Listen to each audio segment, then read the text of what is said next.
Welcome to our video about the life and legacy of Sun Tzu, the legendary Chinese general, strategist, and philosopher. Best known for his classic book, The Art of War, Sun Tzu's teachings on warfare and leadership have influenced military commanders and business executives for centuries. But who was the man behind the book? In this video, we'll explore Sun Tzu's life, from his humble origins in ancient China to his rise as a trusted advisor to powerful kings and generals.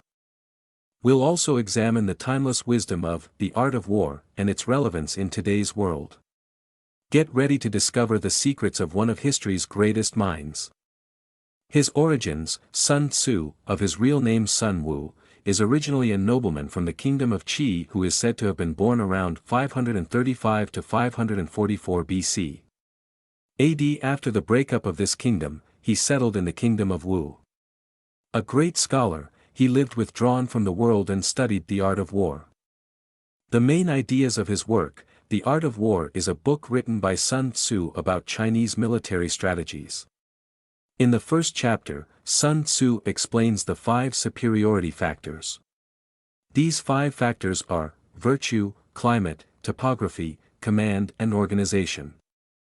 For each of these 5 factors, according to him, the virtue is based on the place holding the best institutions.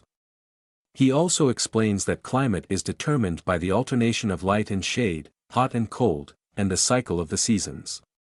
Which means that the climate is based on the places with the best climatic conditions.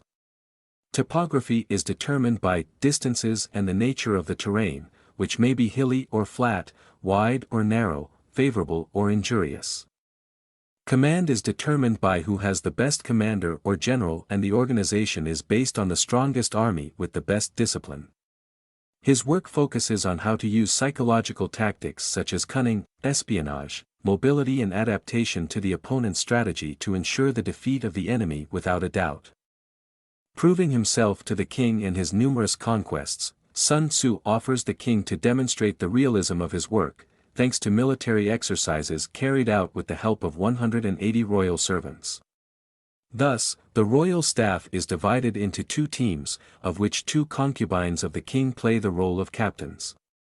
Unfortunately, the exercise is not taken seriously and Sun Tzu orders the execution of the king's concubines, making them responsible for the general debacle.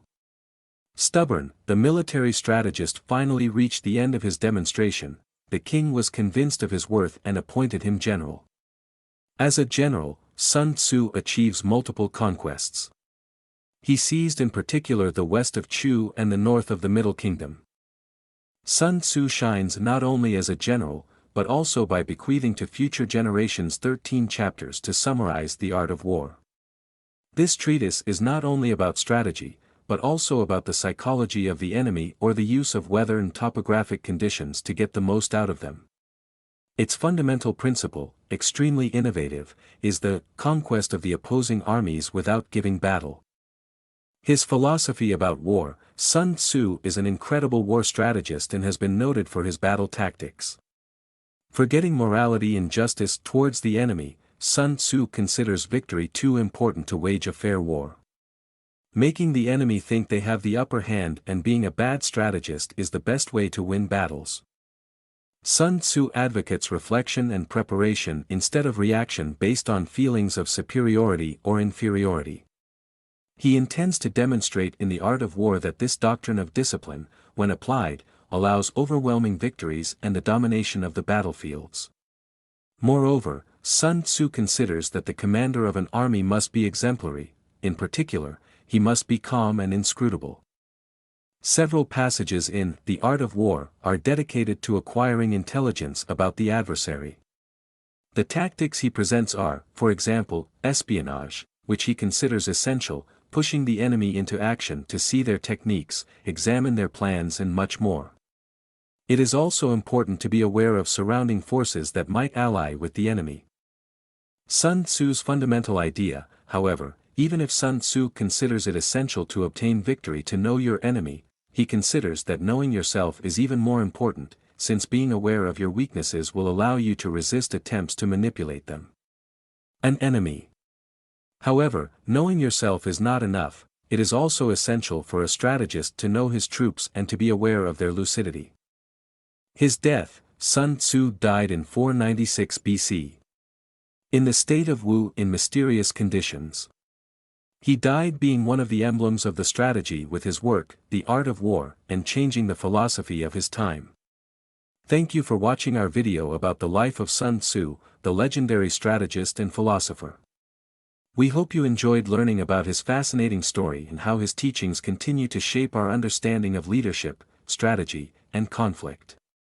If you liked this video, don't forget to give it a thumbs up and share it with your friends. And if you want to discover more about history and culture, make sure to subscribe to our channel and check out our other videos. Until next time, keep exploring and learning.